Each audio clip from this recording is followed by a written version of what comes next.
As COVID-19 subvariant reaches the country, the health department reports the first two cases of the Omicron BA.2.75, both from Western Visayas. The patients have recovered, but officials have yet to verify their exposure and past travel.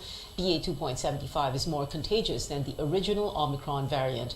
Vaccines may be less effective against the subvariant, but could still help prevent severe symptoms.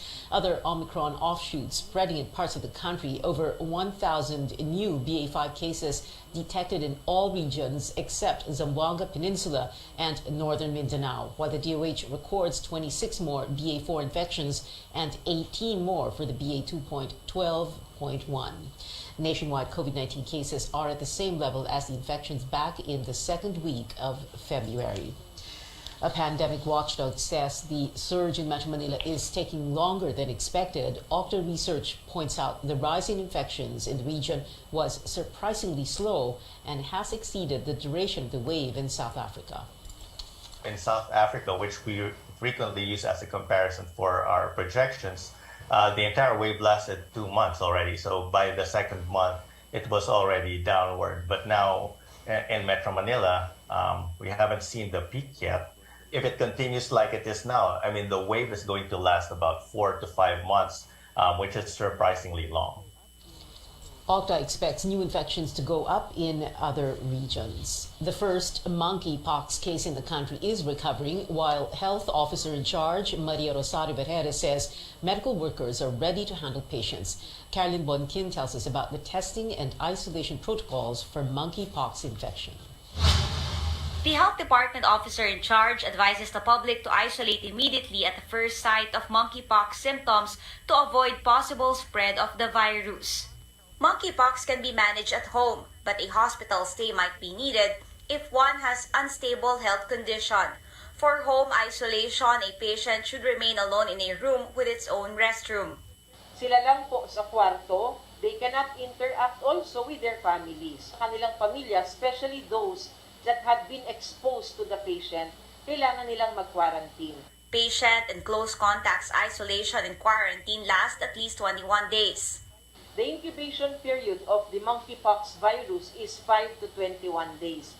So kailangan maobserbahan po natin na maigi, especially those who are quarantining, kung sila ay magkakaroon ng simptomas during this time period.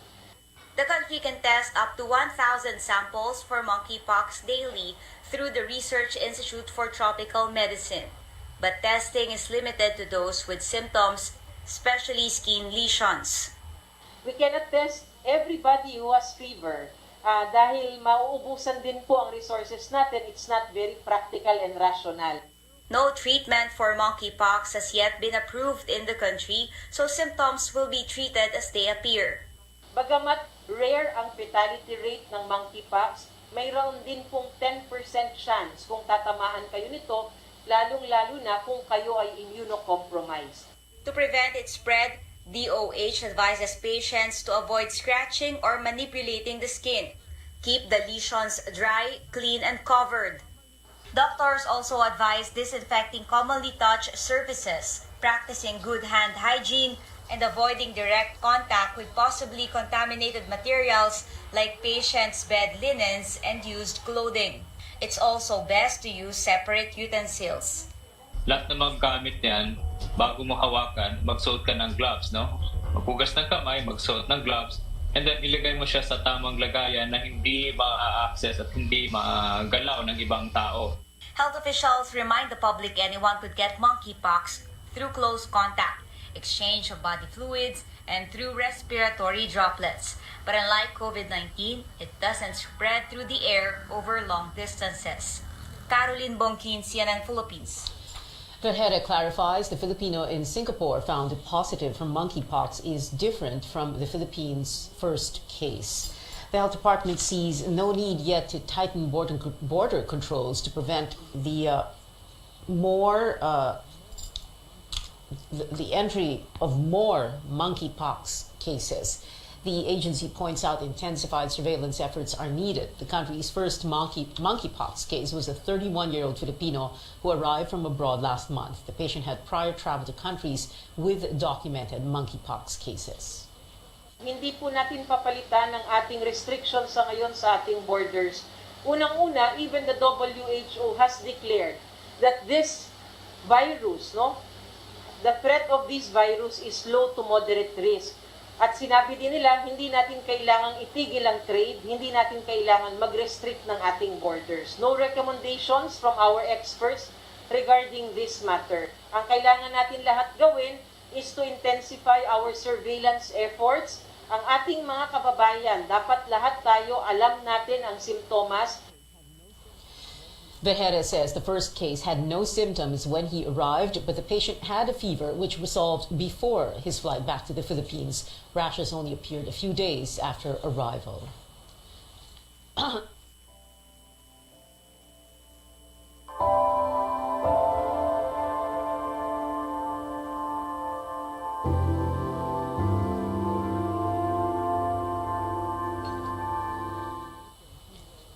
We're learning more about the wake and funeral arrangements for former President Fidel V. Ramos. The bereaved family released details just this afternoon. Our George Quiles joins us live from the gates of Heritage Park in Taguig. George, what do you know so far?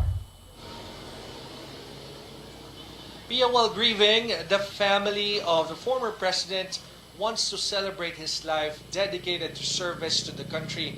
They released a schedule of the wake of former President Fidel Ramos, which will start on August 4, Thursday. They also designated certain dates and time for different groups and sectors to pay the last respects. This is to manage the flow of the guests and ensure that COVID-19 health protocols will be followed. August 4 is dedicated to government officials and members of the Ramos cabinet.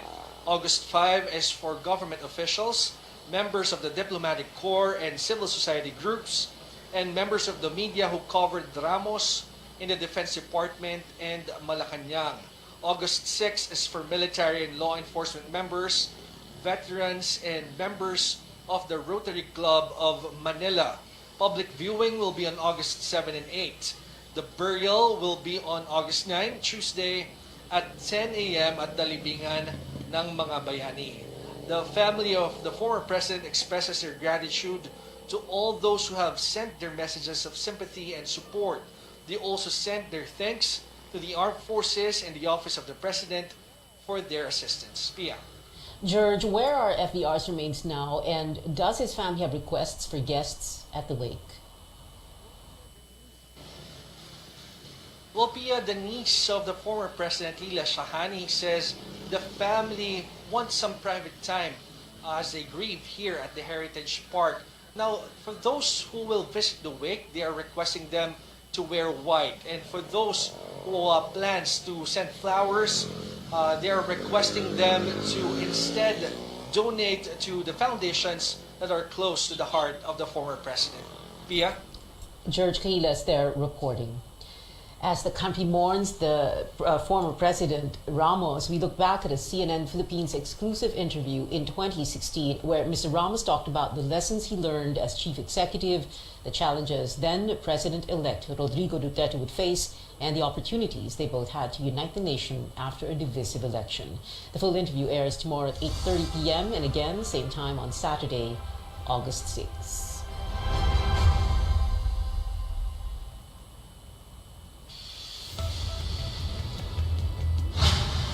Coming up on Newsnight, all eyes on U.S. House Speaker Nancy Pelosi's visit to Asia and a possible stopover in Taiwan, a move frowned upon by China.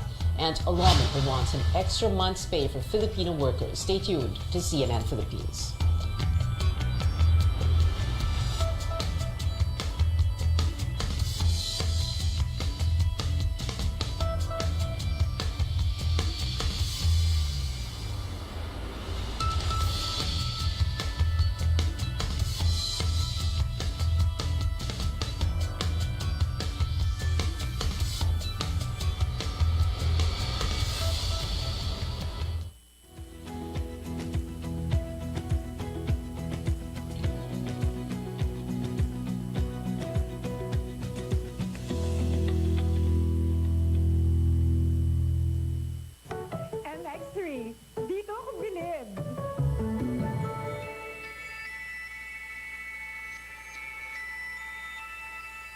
Mahalagang paalala, ang MX3 capsule ay hindi gamot at hindi dapat gamiting panggamot sa anumang uri ng sakit. MX3, tunay, natural at original.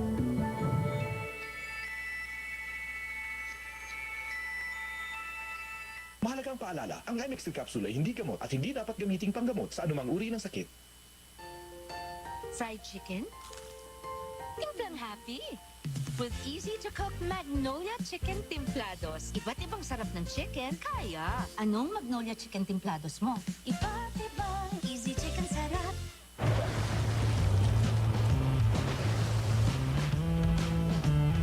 To those who said pickup trucks are only for work, or that never been done means can't be done, or trucks couldn't be comfortable. To those, we say thanks for the inspiration. Next generation Ford Ranger. Do the undone. Reserve yours now on Ford.com.ph or at your nearest Ford dealer.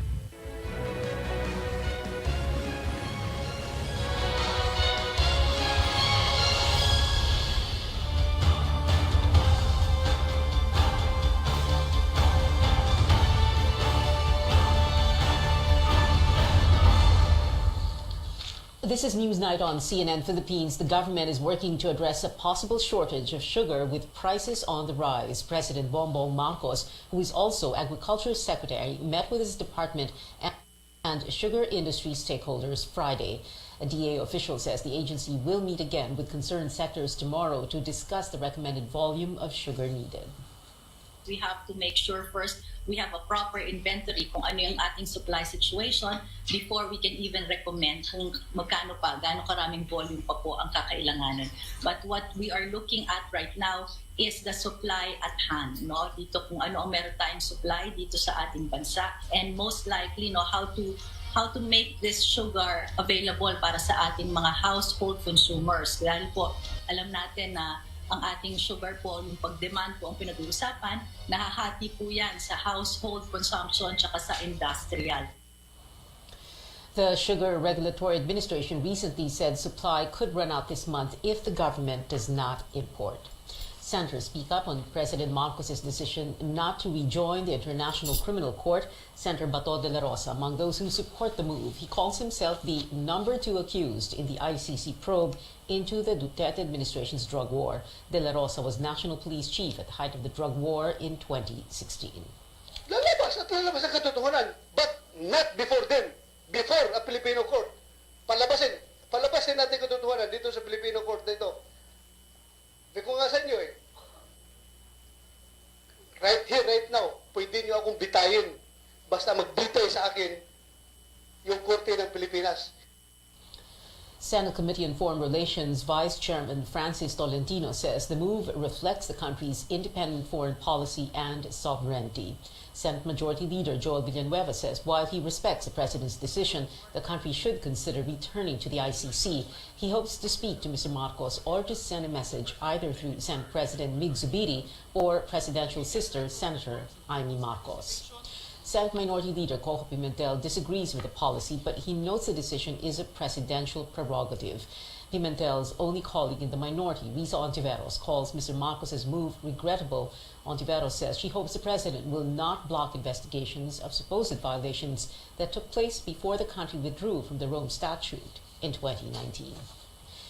Needy senior citizens are set to get double their monthly pensions. The bill raising the pension from 500 to 1,000 pesos has lapsed into law. Senate Majority Leader Joel Villanueva says some 4 million senior citizens are expected to benefit from the law.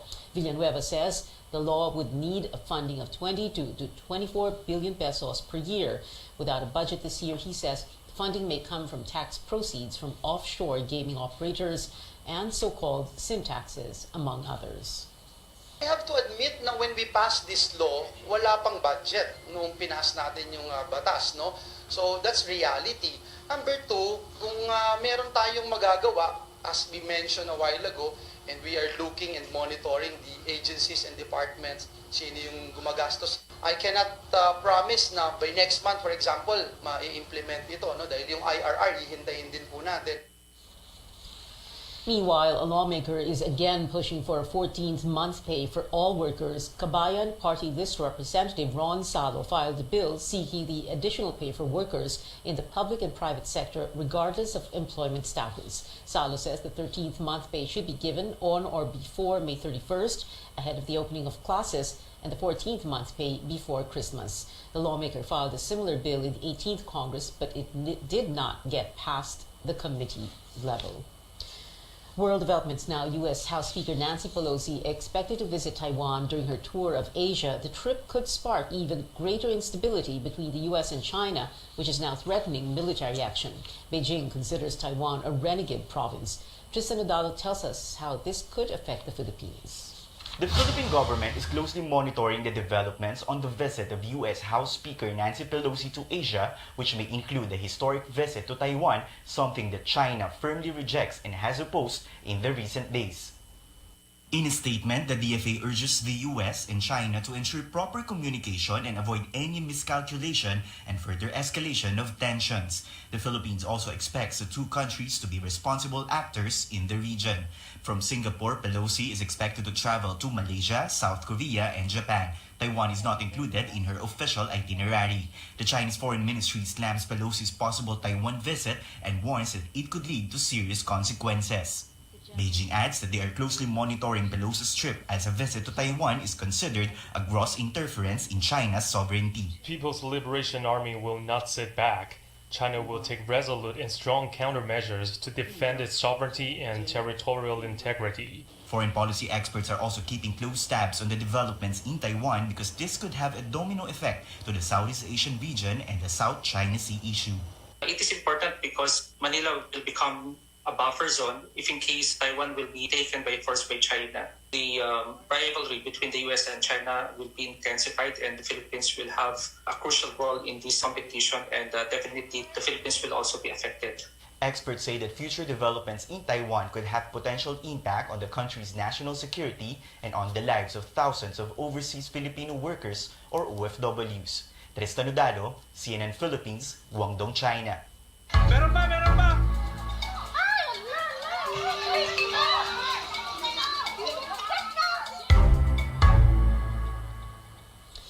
Classes in quake-hit areas in northern Luzon will start on August 22nd. The same day, all schools nationwide are scheduled to open. The Education Department says they will put up temporary classrooms made of light materials and with roofing.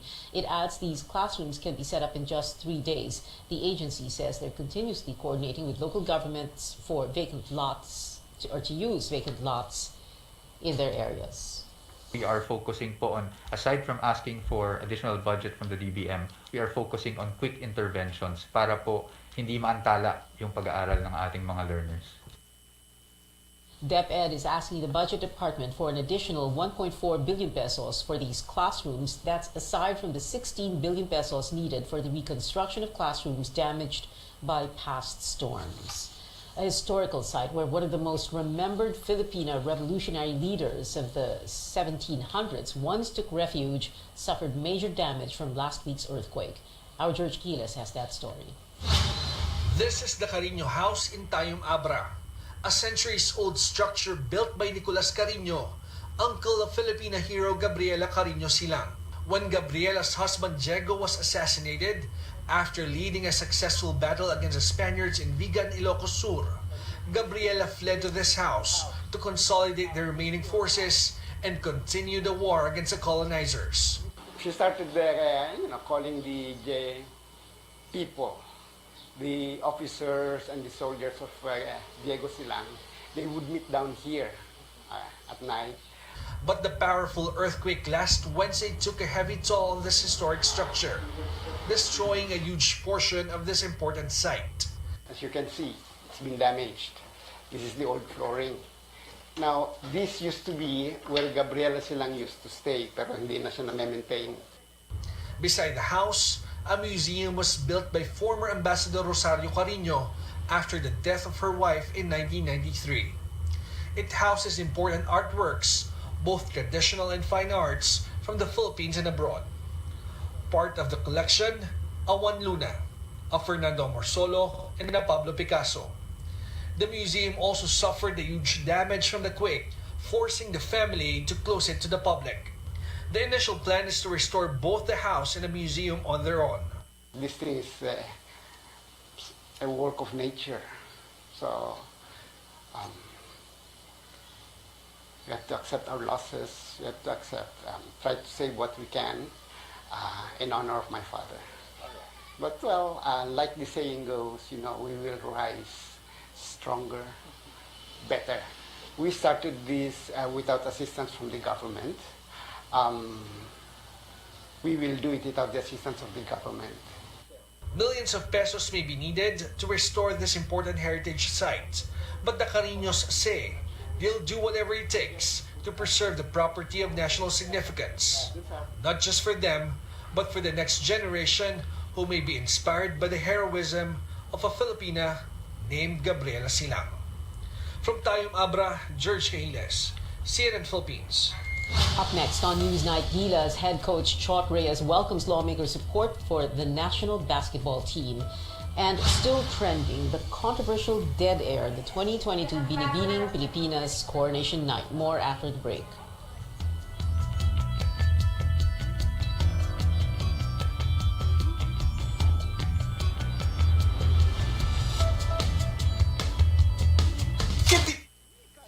That are super in many ways. First, there's our dragon fruit drink na mayaman sa prebiotics that aid digestion. Second, there's our passion fruit drink with no added sugar and high in vitamin C. Lastly, we have our mangosteen drink, good for your heart. All superfruits contain more antioxidants than your average fruit to help protect your immune system. Superfruit for super you. Life is many things. It's messy, but the kind of mess we love. Sometimes it's predictable, and sometimes it isn't. But there's always a way. And it's full of surprises. Introducing the next-gen Ford Everest. Life is yours to master. Baby, I'm home! Happy yes ako kapag listo at ganado siyang kumain. Happy and healthy siya sa Nutri-Chunks. Recommended by my vet. Nutri-Chunks is the only one with active boost and prebiotics na pampalisto. Made with real meat and fortified pa with essential nutrients that help keep him strong, healthy, and happy. Listo ganado sa Nutri-Chunks.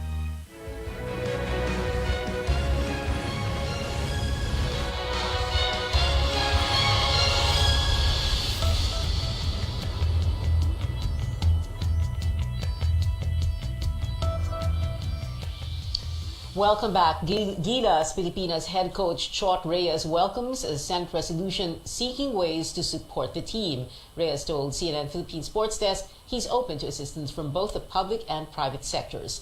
5 senators look to review policies to help the men's national basketball team after dismal finishes in recent events. The squad fell out of the top 8 in the 2022 FIBA Asia Cup for the first time in 15 years.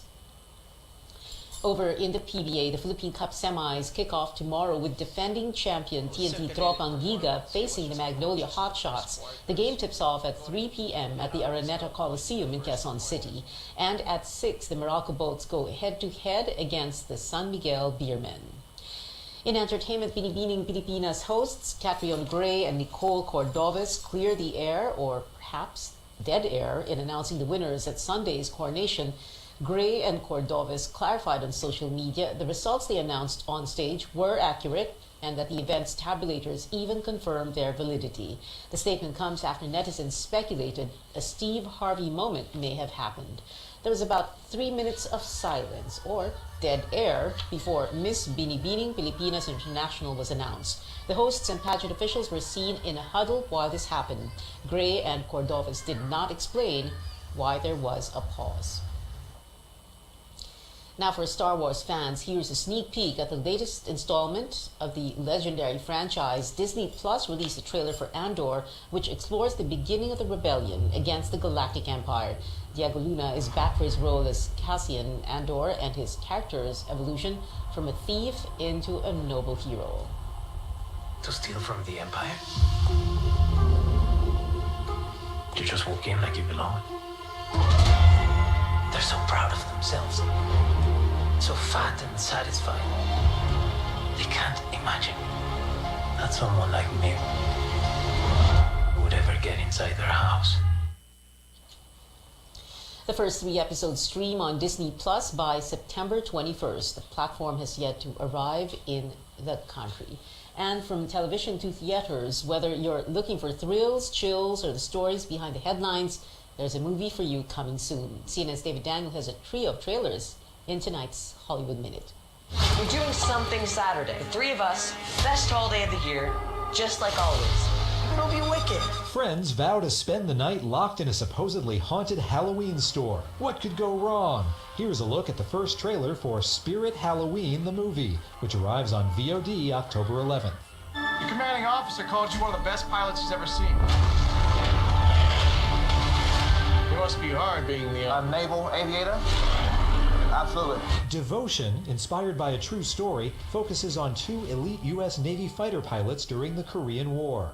Jonathan Majors from Lovecraft Country and Glenn Powell from Top Gun Maverick star in the war drama, which flies into theaters November 23rd. You really don't understand the things that you have until they're washed away from you. A year after Hurricane Katrina, the population of New Orleans had dropped by half, and 15 years later, 100,000 residents still had not returned. The documentary Forced Change looks at the effects of that massive displacement of people and whether climate change makes it more likely in more places.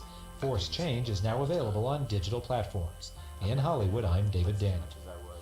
And that is it for now. Join me again on news.ph at 7 p.m. I'm Pia Ontiveros for Newsnight, where we go above and beyond the headlines.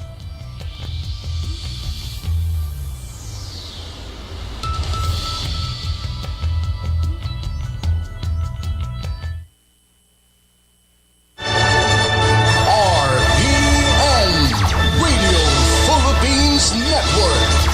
DXTV Dipolo Radio Ronda.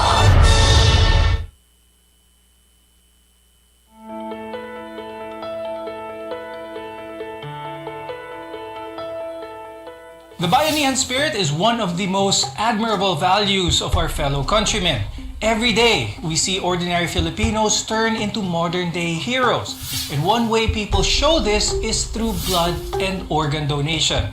Just one blood donor can save up to 3 lives, and one organ donor can save up to 8. We'll talk more about what blood and organ donations can do for patients and how to register to become one. I'm Dr. Freddy Gomez, and welcome to MedTalk Health Talk on CNN Philippines.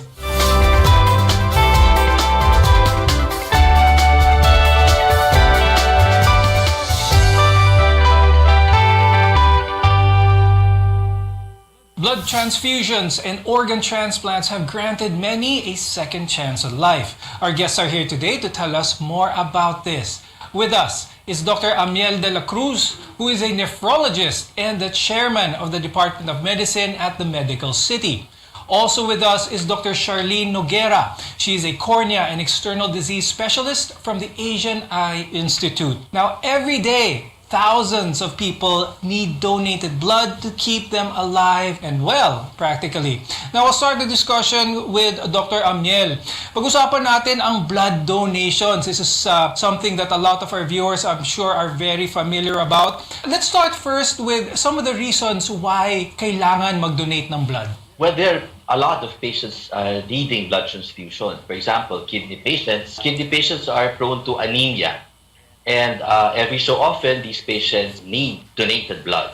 Now, for other cases, for example, those who are undergoing surgery, where you anticipate a lot of blood loss, blood donations are really very important and would really be of great help to these patients. Now, let's talk about the blood mismo, Dr. Amiel. A lot of, especially for tertiary hospitals, for bigger hospitals, they have their own blood bank. But for the smaller hospitals, they might not. They might rely on other sources, such as the Philippine Red Cross, for their blood donations. When it comes to having blood readily available, where is the Philippines in that aspect? Even in tertiary hospitals, which have blood banks, we do experience a lot of need And there's a problem of lack of blood supply. So we also call on the Philippine Red Cross, but I think there's a need to encourage more blood donations so that, the network of hospitals needing it can benefit from blood transfusions to the National Red Cross. Now, Dr. Amiel, pag-usapan natin yung actual blood donation dito. There are a whole set of qualifications. We won't go over them one by one. Let's talk about the overall condition ng magdo-donate, yung magbibigay ng blood. How should their overall physical being be? What's most important is the one donating blood is healthy, feeling good at the time of blood donation, because the blood is screened anyway. The donated blood is screened for hepatitis B, for HIV. In fact, they say it's an instant checkup. When you donate blood, you instantly have a checkup. You get to be evaluated if you're a suitable donor. And then your blood gets to be screened for these viruses, for Hep B, for Hep C, and HIV. No, Dr. Amiel, meron bang hindi pwedeng mag-donate ng blood? Maraming nagsasabi na kapag may tattoo, automatic, hindi na pwede mag-donate ng blood. Is this true? I don't think it's automatic, especially if that tattoo has been performed or has been there for quite some time. I think those who have just had a tattoo and who have not been screened properly or really have high-risk behavior for blood-related infections are discouraged from donating. Now, Dr. Shar, with all of this, there's a lot of hesitations of a lot of people, especially whether they have a fear of needles or whether they want to donate or not. And one of that is they feel that the blood that they donate that's it. Our body has roughly 5 liters of blood. Kung mga 1 or 2 bags of blood ang dinonate, wala na yon. Is that true? Kung anong blood na binigay natin, hindi na ba natin maibabalik sa sarili natin? It's good na you donate your blood because our body replenishes what we donated. So, gagawa yung body natin ng amount ng blood na dinonate natin, which is a good thing. So, they shouldn't be worried na nawala yung blood na yon. So, napapalitan yun ng katawan natin. And Dr. Shar, is there a sense of community? Is there a sense na nakatulong ka sa ibang tao whenever you do donate blood? Yeah, so definitely, so you really help, the patients that need blood. So, ang dami-dami. So, dami-daming pasyente na kailangan ng dugo. So, if you donate, so it's really you helping a lot of people who need blood. And Dr. Amiel, another common question that people have, especially when it comes to blood donation, kung anong hiningi na type of blood, are those the only ones who can donate? If the type being sought for, yun lang yung mababang supply, yung mga tao na yun lang ang pwede mag-donate? Oh, because we encourage all blood types, all types of blood donation is welcome, because, for example, your patient in the hospital is requiring type B and you happen to be type A. The blood that you donate will not be transfused to that patient but will be used by another patient. So any blood type, any type of blood donation is welcome. Now, apart from blood transfusions, organ donations also save lives. When we return, we'll talk about its landscape here in our country. We're your partner in healthcare. Keep it here on MedTalk Health Talk.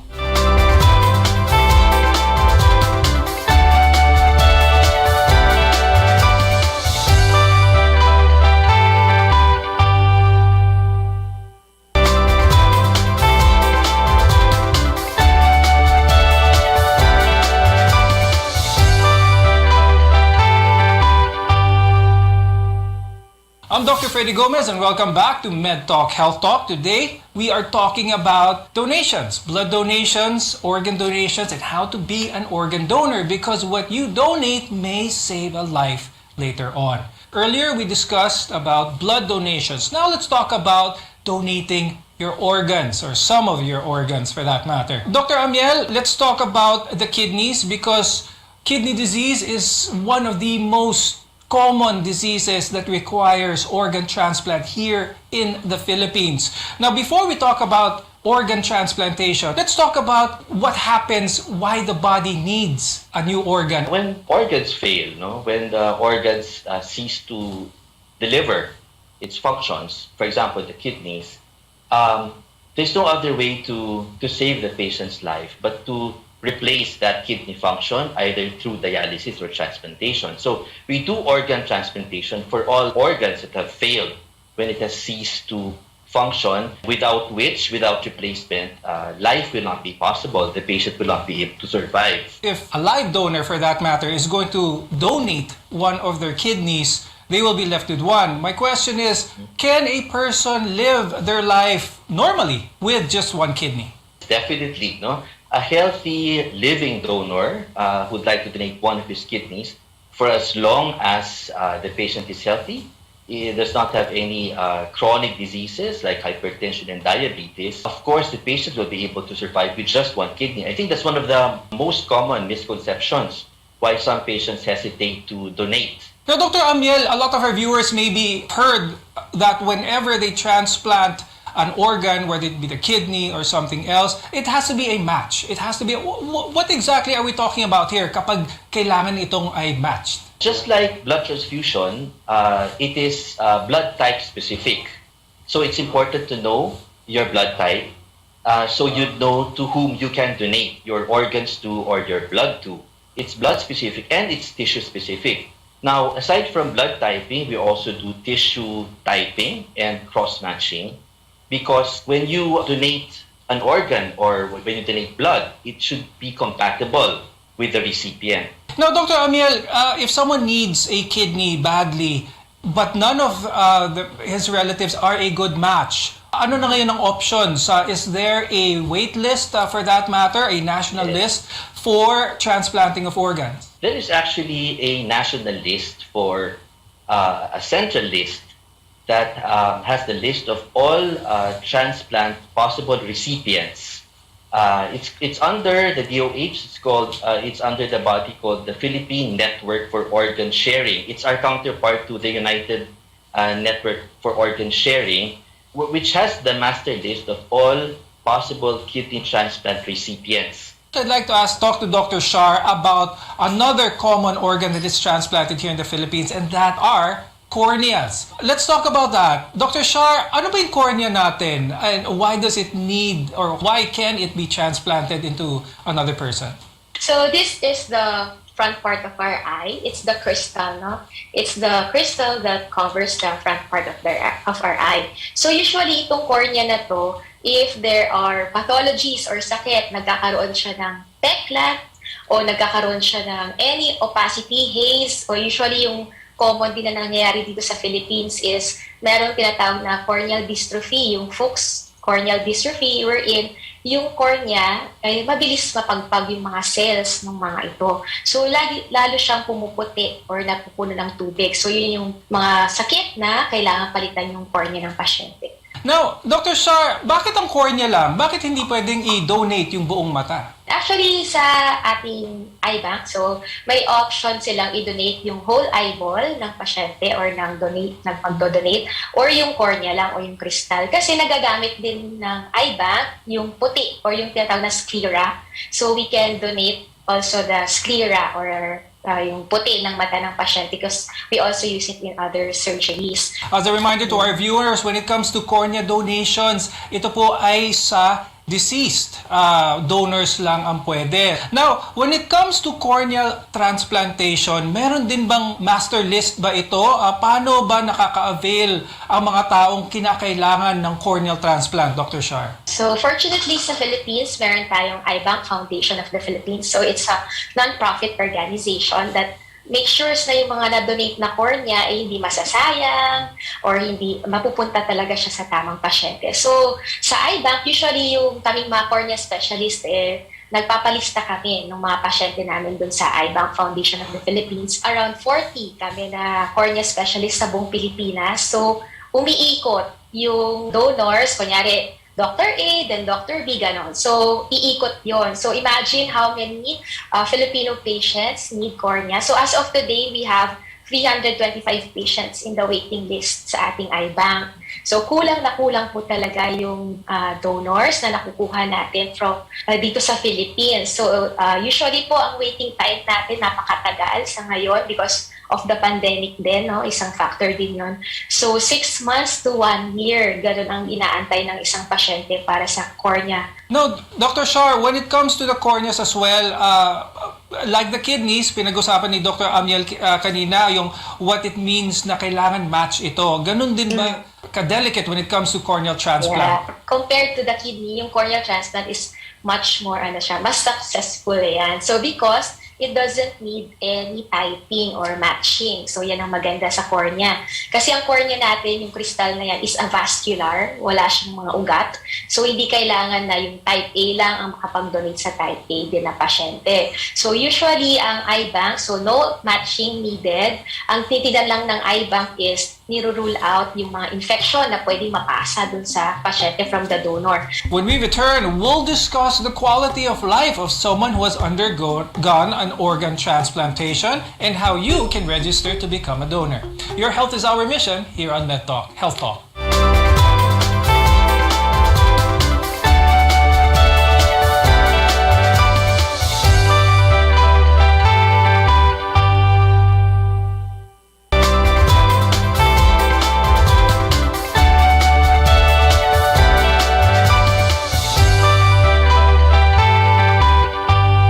I'm Dr. Freddy Gomez and this is MedTalk Health Talk. We're discussing about organ transplantation as well as blood transfusions. We've been talking about how a kidney transplantation is done. Now I'd like to ask Dr. Amiel, for a successful kidney transplantation, on the life of the recipient, what type of quality of life, what type of improvement do we see with that new kidney that he or she just received?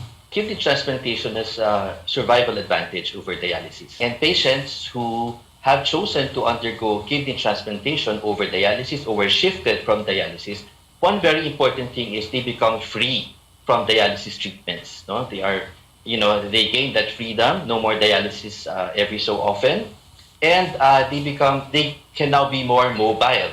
They can travel, they will be on continuous medications, but that is the closest that can ever become to normal. Now let's talk about, Dr. Amiel, doon sa nagbigay ng kidney, doon sa donor side. Iisa na lang yung kidney niya. What are some of the limitations they might have? For as long as you're a healthy donor, then there is really nothing to worry about your health condition. Now, because you have only one kidney, it's important that you get to be seen and followed up by a physician to make sure that you do not develop any problems with that remaining kidney of yours. For as long as you remain healthy, even if you develop some chronic diseases later on, and there is no problem, there is no obstruction to that kidney, you can survive just like any other individual with just one kidney. Dr. Shar, let's talk about those who have received naman a corneal transplant. How much improvement with their vision can they achieve? Talk about what type of quality of life they might have after a corneal transplant. Corneal transplant is a very successful transplant in the body, no? So they will really see after a corneal transplantation. So usually, especially for those patients who have bilateral disease, so it's really life-changing for them to receive a cornea donor so that they can have another chance at sight. Dr. Amiel, now let's talk about how someone can make that step, make that decision to donate their organs. For the kidney, when you want to donate your organs, it is when you are deceased. Let's make that clear. So it is unethical and is unlawful to sell your kidney. So let's talk about that. How can someone make that decision to be an organ donor? You can always fill out that organ donation card that you see that are sometimes given out in hospitals during Kidney Week, or it's downloadable. The organ donation card is downloadable from the DOH site. Sometimes they call it Lifeline Organ Donation Card. You put your name there and then you express your willingness to donate your organs after you meet an accidental death. How about blood, Dr. Amiel? Let's talk about blood donations. If someone wants to donate blood, where can they go? You can just walk into any blood bank of a hospital. They will certainly entertain you and welcome you. You can also go directly to the Philippine Red Cross. They encourage blood donations. And like I said, you get an instant free checkup. You get to be evaluated medically, and your blood is screened too for Hep B, Hep C, and syphilis, and other bloodborne diseases. Now, Dr. Shar, let's talk about those who want to make that decision to possibly help someone by donating their corneas when they do pass on. Tell us about that. Yeah, so there's a donor pledge form that they can download at ibankphil.org. So this is the website of the iBank Foundation of the Philippines. So just fill out the donor form there, and then of course, as what Dr. Amiel said, so you inform your family member of your willingness to donate. With that, thank you very much, Dr. Amiel de la Cruz and Dr. Charlene Noguera for being with us today, sharing your insights and giving us some more knowledge, especially when it comes to organ transplantation. I'm Dr. Freddy Gomez, and thank you for watching MedTalk Health Talk. We'll see you again next time.